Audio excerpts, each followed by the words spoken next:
Jeg laver 3 forskellige typer af skærebræt, et endetræsbræt, et plankebræt og et stavlimet. Og vi starter med det stavlimede.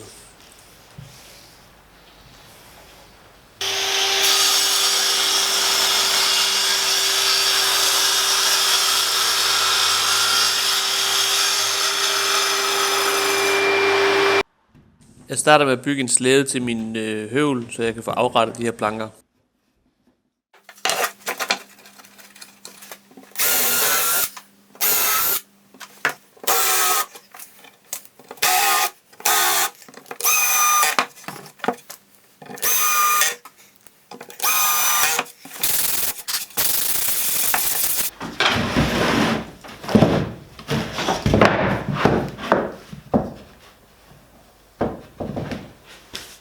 Ved at fiksere den her planke helt stabilt til slæden, kan jeg få skabt en helt plan overflade.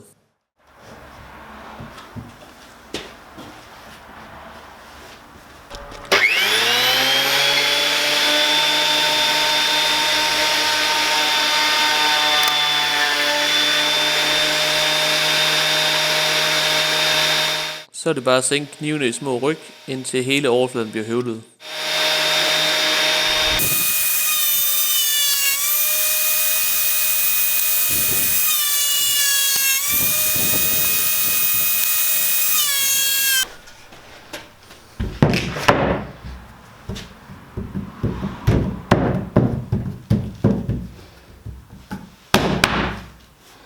Efter jeg har høvlet den anden flade uden slæden, skærer jeg en ren kant med dyksaven.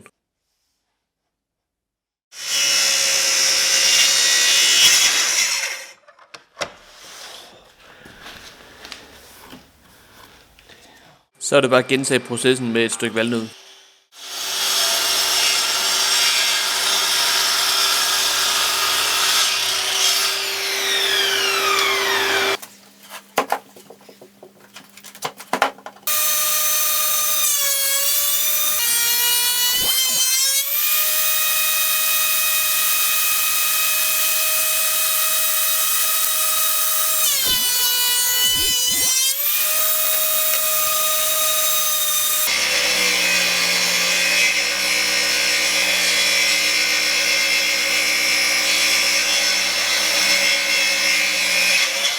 Jeg vil anbefale ikke at save dit arbejdsbord.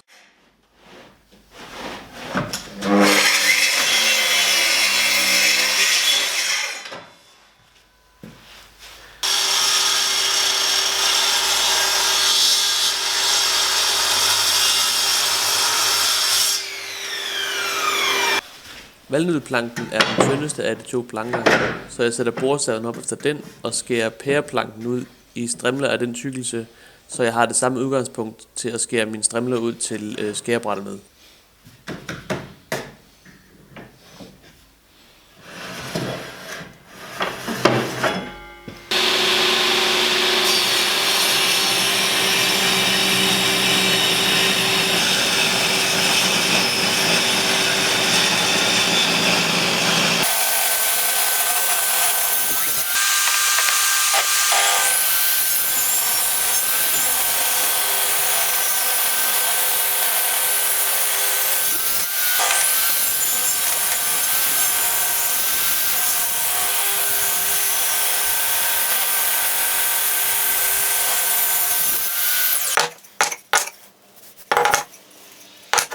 Nu skal der skæres 1 strimler af hver planke. Jeg starter med at skære en på 27 mm af hver planke, så går jeg 3 mm ned til 24 mm, og sådan fortsætter jeg ned til 3 mm. Så ender jeg på en totalbredde på mit skærebræt på 270 mm.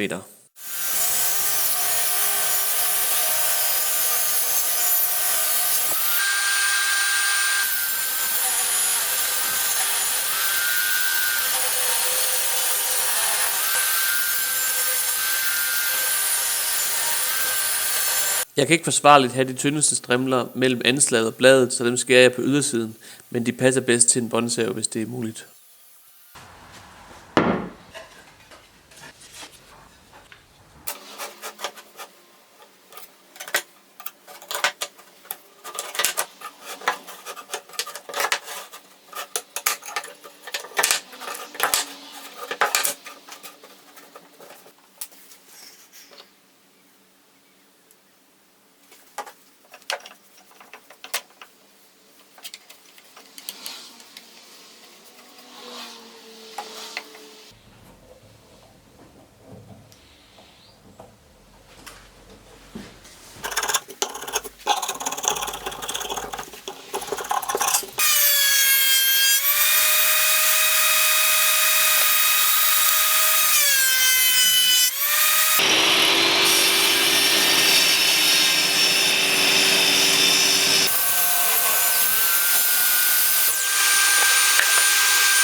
Så skal jeg have lavet en saftrille. Jeg laver en holder med nogle brædder, der er 6,5 cm, som er 1 cm smallere end afstanden fra kanten af min fræser og ind til jernet på 7,5 cm. På den måde skulle der gerne komme en saftrille 1 cm inde på brættet.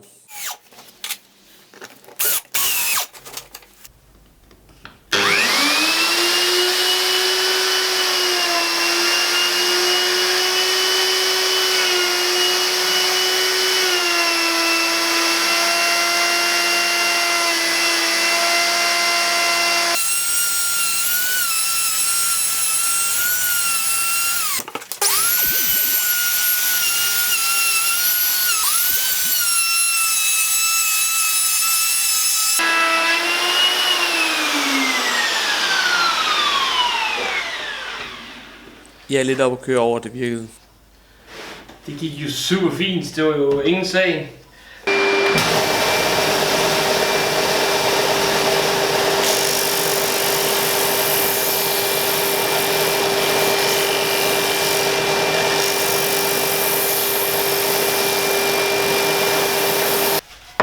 Nu mangler jeg 2 ting. Jeg mangler at fræse nogle håndtag ind i siden, og så mangler jeg lige at få afrundet kanten her, også med fræseren. Jeg tager kanten først, fordi fræser, jernet, der skal afrunde, bruger den her, lejer her til at køre langs kanten.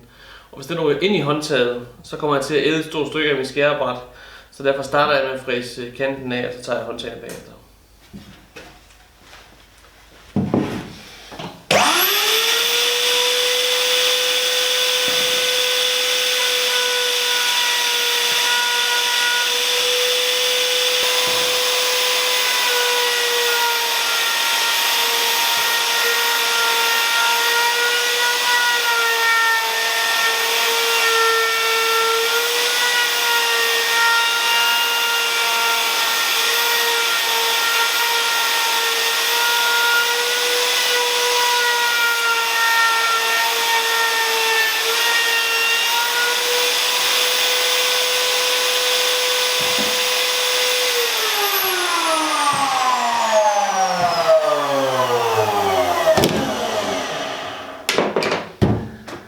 Nu havde jeg da tænkt over det, at jeg ikke skulle fræse rillerne til hånden inden, fordi så ville det jernet bruge hullet som referencepunkt, så synge ind i det.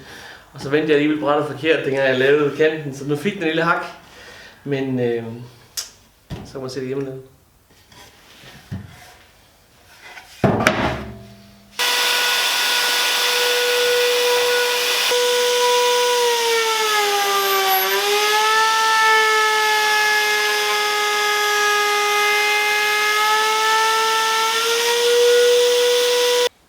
Så fylder jeg lige eventuelle knasthuller eller ravner med en blanding af savsmuld og lim, og så kan jeg gå i gang med det næste bræt og lade det her ligge, indtil det skal slibes.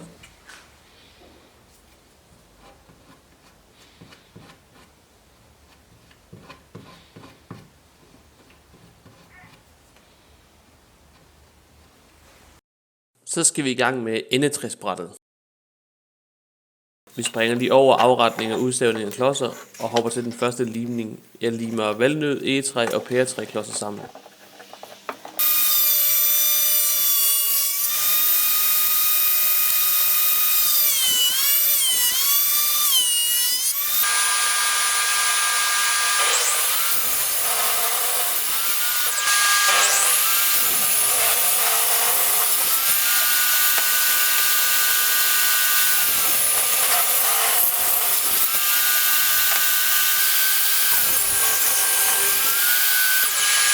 Så er det bare om at få limet dem i det rigtige mønster. Jeg limer de her offerstykker fast på enden af brættet, for at kunne køre det igennem høvlen senere.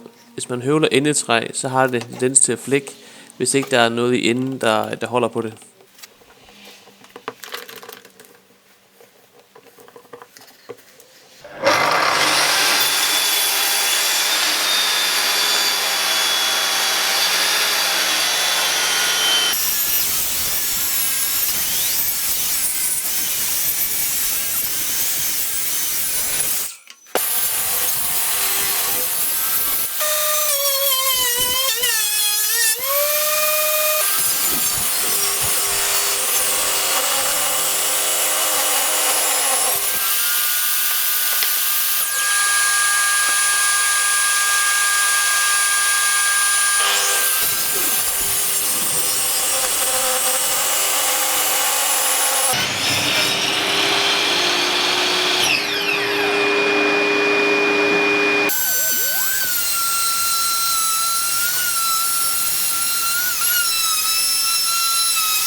Så er det også klar til slibning og oliebehandling, men inden det hopper vi lige videre til det sidste plankebræt.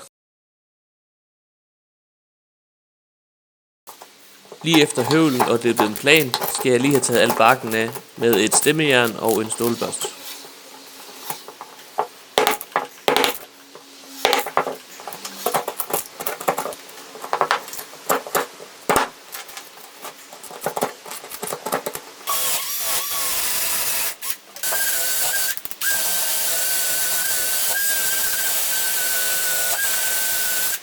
Jeg fylder ravner og knasthuller ud med epoxy, for at der ikke skal samle sig vand og madrester deri, og for at ravnen ikke skal udvikle sig yderligere. Jeg bruger bare 2-komponent epoxylim, da jeg ikke har noget resin, men det er klart en billigere og bedre løsning at købe resin, hvis man skal gøre det her meget.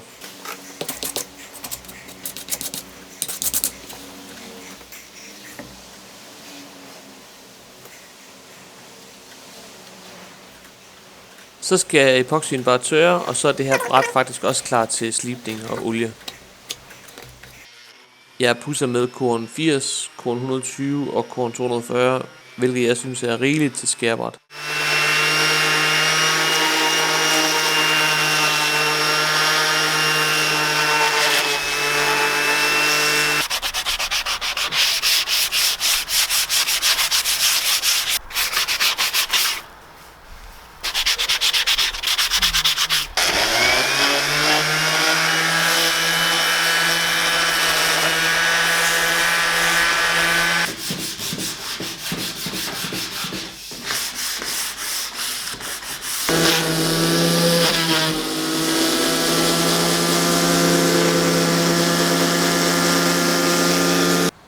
Efter man har brugt det fineste sandpapir, man har tænkt sig, er det vigtigt, at man lige kører en fugtig klud hen over sin skærebræt.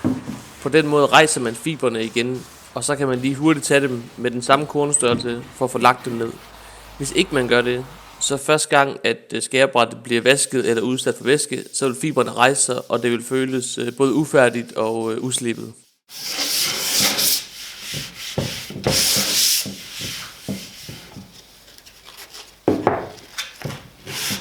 Så er det tid til olie. Jeg bruger bare den billige fra IKEA, der er en mineralsk olie, der ikke kan gå i fordærv.